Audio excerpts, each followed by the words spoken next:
Mesdames, messieurs, bonjour, bon début de semaine à toutes et à tous et bienvenue à cette autre édition de l'Écho du Monde, l'actualité du monde.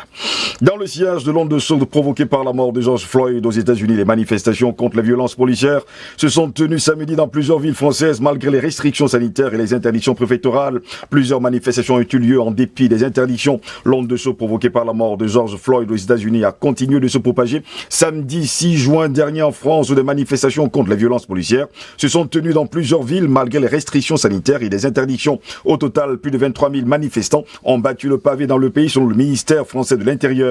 Surveillés de près par les autorités, les actions à Paris, Bordeaux, Lyon, Lille ou encore Rennes visent à rendre hommage à cet Afro-Américain mort aux mains de la police le 25 mai dernier, mais aussi à dénoncer le racisme et l'impunité qui régneraient au sein des forces de l'ordre en France. Dans la capitale, quelques 5 500 personnes, selon les chiffres du ministère français de l'Intérieur, ont bravé l'interdiction préfectorale pour se rassembler place de la Concorde près de l'ambassade américaine et réclamer justice pour tous en brandissant des panneaux Black Lives Matter, cri de ralliement du mouvement aux États-Unis. Le ministère français de l'Intérieur, Christophe Castaner, a saisi la justice vendredi dernier après la publication de plusieurs articles de presse révélant des messages à caractère raciste tenus par des policiers français. Malgré leur interdiction, de nouvelles manifestations pour dénoncer le racisme ont eu lieu samedi dernier. Plusieurs milliers de manifestants se sont réunis samedi soir sur l'esplanade du Champ de Mars, bravant l'interdiction de manifester, comme les 20 000 personnes venues manifester mardi soir devant le palais de justice de Paris, à la mémoire d'Adama Traoré, un jeune homme noir mort lors de son interpellation en 2016. Des familles de victimes de violences policières réunies en collectif ont invité à se promener sur le Champ de Mars dans le respect des gestes barrières pour y prendre une photo devant la Tour Eiffel avec les hashtags Laissez-nous respirer, justice pour toutes les victimes et pas de justice, pas de paix. Les organisateurs appellent à amplifier le mouvement international de solidarité contre l'impunité des forces de l'ordre. Quelques centaines de personnes se sont déjà rassemblées à Paris dans le calme samedi après-midi, place de la Concorde puis rue Royale, bloquée par des camions des forces de l'ordre. Vendredi soir, une autre manifestation, elle aussi interdite en raison des restrictions imposées par la crise sanitaire du Covid-19, s'est déroulée à Strasbourg. Plusieurs milliers de jeunes vêtus de noir se sont rassemblés au cœur même de la ville alsacienne pour rendre hommage à George Floyd, de dire non au racisme et dénoncer les violences policières. D'autres rassemblements ont également eu lieu à Rouen, Caen et Clermont-Ferrand.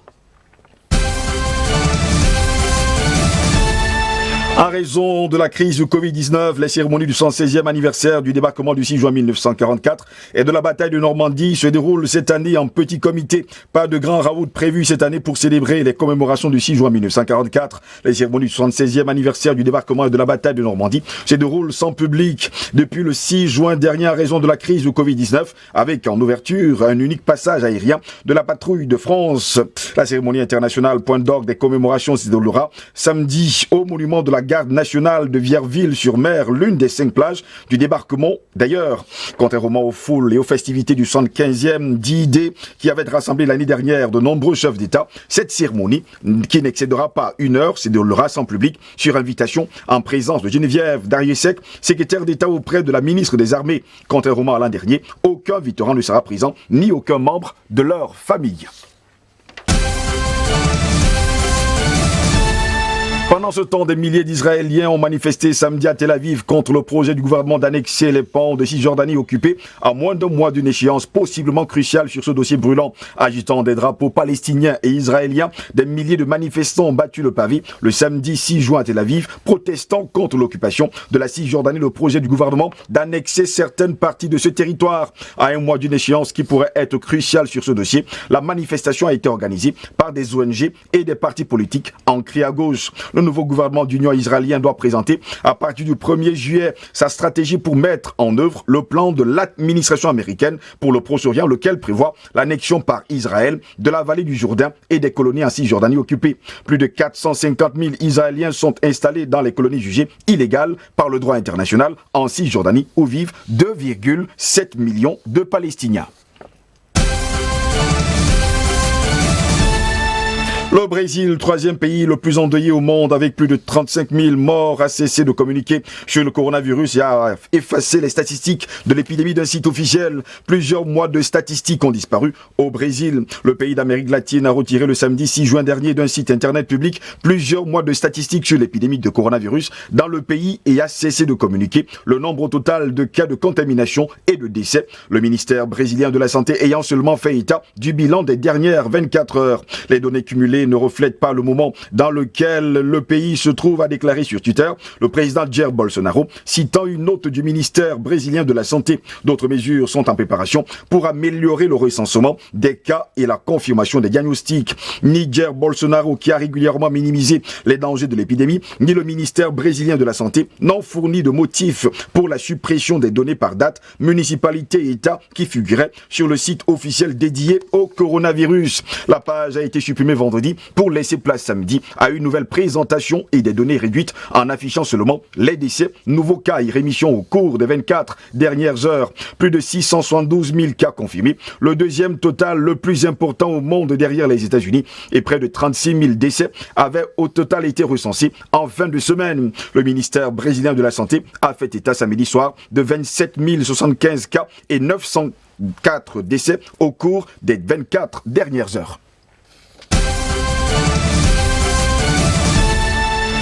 Et à Washington, Philadelphie ou encore à New York, des dizaines de milliers d'Américains ont manifesté dans le calme contre le racisme et les brutalités policières samedi 6 juin lors d'une journée marquée par une nouvelle cérémonie à la mémoire de George Floyd. Sous un soleil de plomb, s'arrêtant parfois pour poser un genou à terre, une foule dense envahit les rues de la capitale fédérale américaine, aux abords de la Maison-Blanche, du Capitole ou encore du mémorial de Lincoln. C'est devant cet imposant monument que le pasteur d'Atlanta, Martin Luther King, avait le 28 août 1963 face à près de 250 000 personnes lancé I Have a Dream dans un discours devenu une référence de la lutte des droits civiques. Contrairement à ce mouvement emblématique des années 60 ou aux autres rassemblements que la capitale a l'habitude d'accueillir, les manifestations de samedi n'étaient pas centrées sur un événement ou une allocution. Plus d'une dizaine de collectifs, dont plusieurs se sont formés spontanément sur les réseaux sociaux après la mort de George Floyd, avaient appelé à descendre dans les rues de la capitale. Sur l'imposant grillage dressé devant la résidence de Donald Trump, ont été accrochés